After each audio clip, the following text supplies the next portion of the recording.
Buonasera a tutti gli ascoltatori di Radio Kiss Kiss, sono Marisol, in questo momento ci troviamo al Privilege con la serata State of Trance, tantissimi artisti, proprio ovviamente del genere trance che è uno dei generi che va moltissimo questi ultimi anni. Ci troviamo insieme a un artista proprio che ha lavorato con i grandi dell'industria della musica, lui è Markus Schulz. Markus Schulz here with us on Radio Kiss Kiss, how are you and welcome? Hi, fantastic. Thank you for having me.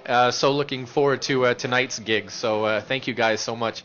Perfect. You have just arrived to Privilege tonight. You're gonna have your set. How many hours you're gonna play? Oh, it's it's a festival set, so it's like power bang bang. It's an hour and a half.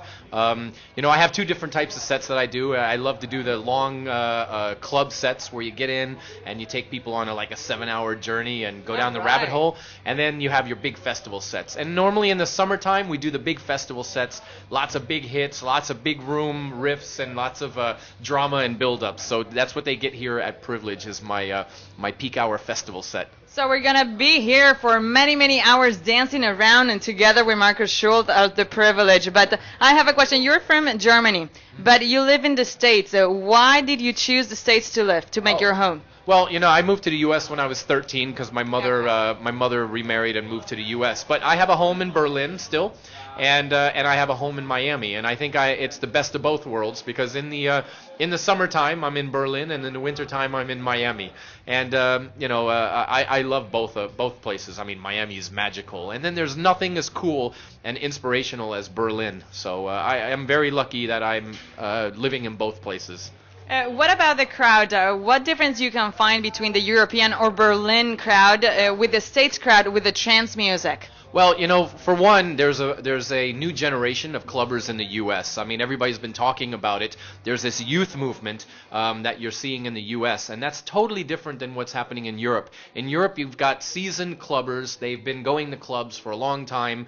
I wouldn't say they're jaded, but they've seen it, they've done it, and they're up for a good time. Whereas in the U.S., you see these kids seeing everything for the first time, and it's kind of exciting because you can see it in their eyes at big festivals and events. Oh yeah, they're seeing the lasers for the first time. They're seeing the stage shows and everything for the first time, and it is kind of exciting. So like I said, that's the big difference right now in the scene between the U.S. and in Europe.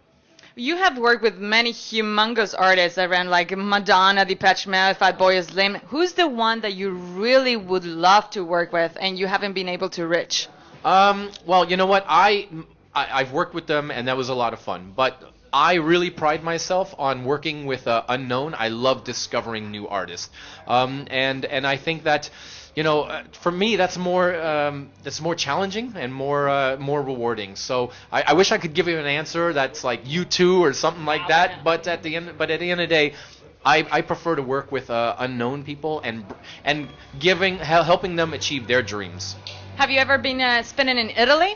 Oh yeah. The Italian crowd is really good. I play in Milan often, and there's a big trance family in Italy. So and they're always very supportive whenever I play there. Lots of energy. They're really up for it as well. Do you have any gigs next? In Italy, yes. Oh, you know what? The thing is, the summer is so crazy that it's really difficult. But I know that Italy is an important place for me, and I love to play there. So we're constantly trying to book gigs in Italy. How do you describe Ibiza? It's a special place for music. Maybe has changed in the last few years, going with the DJs that are a little bit commercial. Of course, it's not your genre, but in any case, I think it has changed in a humongous way. What do you think about that? Yeah, but there's nothing wrong because there's...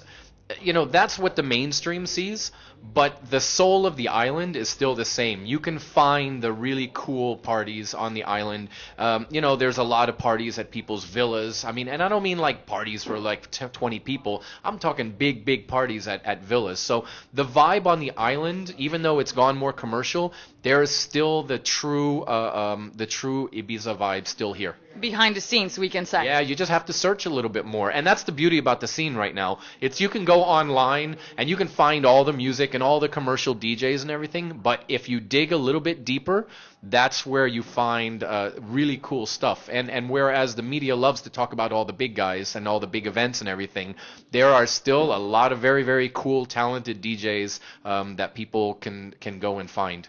If you will have to describe Ibiza in 3 words, what would it be? Oh, it's massive, chaotic hedonism. I love you. You're so much fun.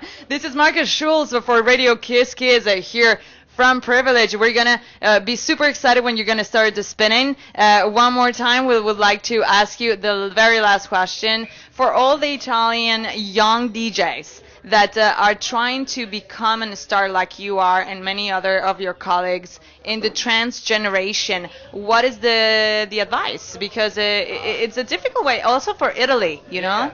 You know what? The biggest advice I can say is make tracks and send them to DJs that you admire. You know, make some tracks, send it to me, and hopefully it's massive and I play it in my gigs. And then people from all over the world will discover you by being played in other people's sets, and then you grow from there. So I think that's the big thing, is be part of a circle of of a brand. And like I said, make tracks for me, send it to me, and I'll play them in my sets. So you're saying that maybe it's better to do a track that you think that it's a bomb. You send it around the DJs that you like, and they just pass it around. So there's absolutely maybe less need of the record label that will sign you for this, or no? No, for the long term, you need the label, because that's just to get started. But I don't think you should make tracks and send it to everybody. I think you make tracks for certain DJs, and then you become part of that little circle. For example, if you're really inspired by the Above and Beyond sound, or you're inspired by the Armin sound, or you're inspired by my sound, make tracks that fit that sound and send it to me, or Above and Beyond, or Armin, or Ferry, or send it to the guys, and then grow within their community. And as you grow in their community, then you'll grow out of the community as well, because they will help expose you out of the community. And building your profile. Yes. That's what it is. Well, we'll thank you very much, Markus Schulz, here on Radio Kiss Kiss. Thanks again. All right, thanks for having me. All right, this is Marisol, straight directly from Ibiza 2012, here only on Radio Kiss Kiss.